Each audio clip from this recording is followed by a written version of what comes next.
गंजाम जिला भंजनगर पुलिस को एक बड़ सफलता मिली। गंजाम एसपी शुभेन्दु कुमार पात्र निर्देश क्रमे भंजनगर पुलिस प्राय 32 ग्राम ब्राउन सुगर सहित 3 जन को गिरफ्त करिछि। गिरफ अभियुक्त मानक शुक्रवार कोर्ट चालाण करा जायतिबा नै भंजनगर अतिरिक्त एसपी रंजन कुमार दे एक सांबादिक सम्मेलन में सूचना दी। घटनार प्रकाश जे भंजनगर सहर भेजीपुटर जड़े युवक बाउंसलुंडीर जड़े एवं ओडगाँर जड़े युवक गुरुवार राति ब्राउन सुगर धरी बेलगुंठा रोड्रु भंजनगर अभिमुखे आसुले।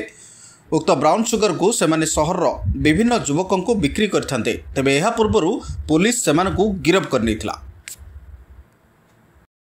आईएससी भंजनगर एवं एसडीपीओ भंजनगर तत्वावधान में गोटे खबर मिलला जे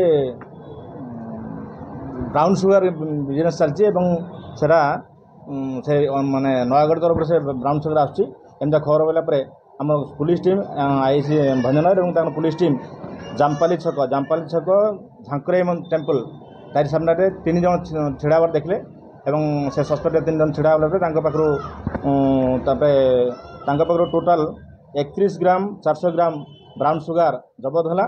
से जड़े से जे राकेश कुमार बेहरा सी नयागढ़ आसला से उड़गाँ से ही दवाई आसला पाखु जबत होती 21 ग्राम 710 ग्राम मिलीग्राम तार जबत होती एवं आमर